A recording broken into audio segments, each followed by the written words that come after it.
ating bansa. Ako, Ayan. okay ako doon. Sapagkat ang dapat mong tulungan ay yung mga kapuspalad na mga magsasaka ngayon na hindi na nila malaman kung magtatanim pa sila ng palay o hindi. Opo. Oh. Anong gagawin mo ngayon? Napakahirap na ng kalagayan ng mga magsasaka ngayon. Hindi na nabebenta yung kanilang mga palay sa halagang kikita sila. Oho. Isip-isipin mo, anong kalagayan ng agriculture sa bansa natin ngayon? Kung tawagin subsistence farming. Subsistence farming. Alam mo kung ano ibig sabihin ng subsistence farming? Ano po ibig sabihin, Sen? Nagsasaka ka para mabuhay ka na lang. Ah, Wala ka nang may bebenta para sa ganun sarili mo kumita na lang. ka. Ito pambuhay na lang ng pamilya mo. Ito yung kaawa-awang kalagayan ng agriculture sa ating bansa. so survival yan, Sen, pag ganyan. Pagkatapos siya yung kumuha ng agriculture. Oho. Abay, ang una mong tingnan ngayon, kung talagang pinuntahan niya yung buong Pampanga, sige, Ayan. halos binibili na lang 12 pesos per kilo ang palay. Yung hindi nabilad. Yung nabilad, ayun, nabilad 11 to 12. Yung hindi binilad, 7 to 8 pesos per kilo. Yan. Saan mo dadalhin ang magsasaka? Oho. Wala pa siyang nailalatag kung anong gagawin niya. Pakikialaman niya itong Oho. magtatayo ng independent investigative body. Nako. Hindi, subukan mo. Oho. Di ba? Ayun. Sana makarating sa kanya. Kung wala ka palang tiwala doon sa komite. Yun daw kanyang proposal na yun ay nanggaling sa panukala ng isa pa. Oo. Tito Soto. Na mag-create ng isang independent People's Commission naman. Oho. Wala silang tiwala pala sa Blue Ribbon Committee. Questionin nila. Ayun, Di ba? naman. Yun ang Pwede proseso. naman kaming magdebate dun. Oo. Di ba? Kung pamamaraan ko, halimbawa, ayaw nila, magdebate tayo. Yan. Oh. Yun ang inihingi ng pagkakataon, di ba? Hindi naman nagsasalita, Sen. Hindi, kung magpo-propose kayo na hindi naman yun naiintindihan ng mga... Hindi, ako siguro, Sen, alam nyo, natakot sila sa nangyaring ito eh. Kasi ang tao, in fairness, so 100, parang 1,500 po pabor sa inyo eh. Pangit nyo yung sa 100 tao, 1,500 ang pabor. Ibig ko sabihin, yung unang dating kayo sa Senado, Sen, mukhang iba agad ang dating eh. Yung tao kasi parang, sabi nila, nabuhayan kami ng pag-asa. Meron palang ganito, pwede palang gawin ng ganito. Ako naman, ha? Oo. Ang analysis ko dyan, Jen, ang tingin nila dito ay ang tinitingnan nila dito yung 2028 election eh. Oho. Kasi mukhang nasa pawa na sila ng Rodante Marcoleta. So hindi sila makaangat-angat ngayon. Sabi niya, paano tayo aangat ngayon sa 2028? Paano tayo magpapakitang gilas? Nasa pawan tayo. Ang mainit na issue ngayon, flood control. Paano natin ipapasok yung agriculture? Ikaw, anong ipapasok mo? Hindi, flood control din kasi ito mainit. Oo, binigay nga sa akin ng Blue Ribbon, kasalanan ko ba yun? Oho. Oo. Yun na nga. Hindi naman sila nag-apply siguro ron. Oho. Nung ako, sabi ko, pwede nyo bang ibigay sa akin yan? Wala Ayan. namang kumontra. Oho. Tinatanong ako kasi. Sabi ko, gusto ko sana yung Blue Ribbon. Po naman. Pwede naman nilang hindi ibigay sa akin. Hindi, naibigay ko na kayo, hiningi ni ganito eh. Wala naman eh. Sabi ko, kung wala, di kukunin ko. Wala naman eh. Problema ba yun? Yun na nga. Sa kabila ng mga pangyayari ito, Sen, makaka-apekto ba ito sa mga susunod ninyong pagdinig? Kasi Sa Lunes, particular sa Lunes. Oo. Kasi in-expect, meron pa isang senador na nag-privilege speech din eh. Parang hinihiling pa yata na, ba't nyo kasi naman ako inunahan, meron pa akong mga gusto sabihin eh. Di ba? Lunes na pala naka-schedule ito. Sen, yung second hearing nyo. Hindi nga, nung una nga, nagsalita na nga rin yun. Opo. Dapat sana kanya hindi sila nag-hearing muna yung araw na yun eh. Dapat pinauna nila ako isang araw na lang sana. Pinauna mo na yung kanyang privilege speech. Parang yung kariton kanya, siyang humila kanya sa kalabaw. Sabi ko naman sa sarili ko, bakit? Kinakailangan ko bang tanungin lahat ng mga kasama ko sino yung magpiprivilege speech dito? Mandato ko ito eh. Malay ba natin na mayroon pala sila ganun? Ako may pananagutan dito eh. Yun na nga po. In-announce ko naman yun eh. Oo. Naka-announce yun. Sa ganitong araw, magsisimula ang pagdinig ng Blue Ribbon Committee. Lahat alam. Ayan, opo. O di sana sumama siya doon.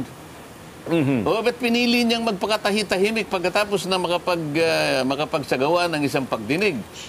At saka siya ngayon, magpiprivilege speech pala siya. kahit na hindi na pinapayagan ng tuntunin, sige, nakapagsalita pa rin. O ngayon, nung malaman niya na naman sa Lunes, magsisimula yung pangalawa. Opo.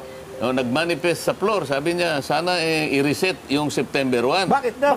Yun Sapagkat, talaga naman, oo. nagkataong kanya na magsisimula yung pagdinig ng DBCC, yung budget opo. na ito. Opo, oo.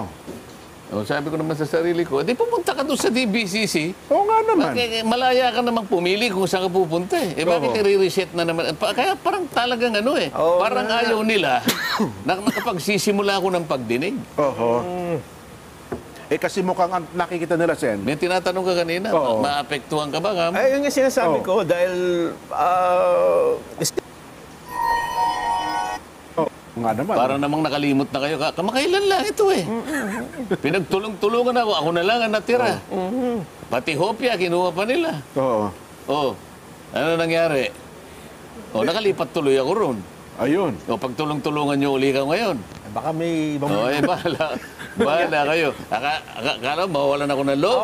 Masisiraan ako ng loob. Oo. Sumakay na silang lahat.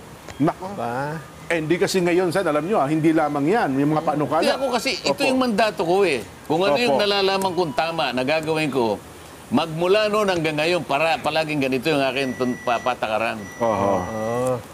Nako. Ngayon pala, Sen, hindi lamang yung panukala na yan. Kasi meron na po ngayon, TRICOM. Lunes kayo, Martes, magkakaroon siya ng investigation. BIR, may investigation na rin. DPWH, meron na rin. Customs, meron na rin. DTI, meron na rin. Yung barangay na lang yata ang... Pati ata barangay, meron na rin. May barangay clearance. Ang Malacanang, meron na rin po. Lifestyle check Tingnan mo naman. ngayon, tingnan mo ngayon. Opo. Bakit na-inspire sila ngayon lahat? Sa araw. Isang araw pa lang eh. Oh, yun na nga po. Oh. Hindi nyo ba nahalata? Isang araw pa lang. Oh. Lahat na sila magsasagawa Malaka ng na investigasyon. mag-iimbestiga, oh. Pati DepDep, yung yung kay Balisakan, di ba? Oh. So, hari nawa na makagawa sila. Pati ho ngayon ang Department of Budget and Management ay nag-iimbestiga na rin ng mga projects na ito. So, ang ibig nila sabihin, total, nagsisimula na kami. Ikaw, Blue Ribbon, huminto ka na, ganun ba? Parang ganun po ang mensahe, Sen. Kasi ang Blue Ribbon, parang gusto nyo sabihin sa taong bayan, oy, Blue Ribbon, preno ka muna. Pwede bang ito muna ang bigyan natin ng pagkakataon? Yung isa sinabi, No. wag muna kayong magano. I-reschedule nyo na, ako muna. Parang ganon, Sen eh. So, nakikipag-agawan sila ngayon. Yun na nga po. Ba, talaga yatang... Hinahamon. Oo, di ba? Hindi sila nag-aamon, nakikipag-ano siguro sila. Paligsahan. Nakikipagpaligsahan. May competition na, di ba? So- Di maganda kasi ang taong bayan nakikinig. Ha? Sumusubaybay. Opo. Pagka competition, makikita nila ngayon. Alam mo, pagka ang competition healthy, Tama. Healthy makikinabang competition. ang makikinabang ang taong taong bayan. bayan, opo. Makikita, sino kaya talaga sige. O, makikita nila ang pagkakaiba ngayon. Hindi kaya maguluhan, Sen? Kasi sa dami na mag-iimbestiga, sa halip na healthy competition, maguluhan pang isipan ng taong bayan. Sila ang magugulo. Yung iba. Ngayon lang kayo nakaisip ng ganon? Kung merong nagsimula? Oho. Oh, nakita siguro ng mamamayan, parang tama yung landas na tinutuntun nito ah. Yun na nga. Hindi siya maingay. Oho. Simple lang siya.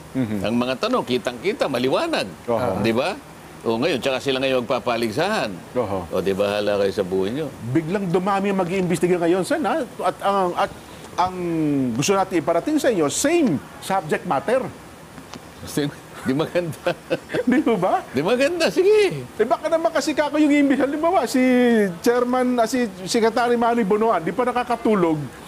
Baka kung ano-ano masagot niya sa mga pagkatanong, hindi na...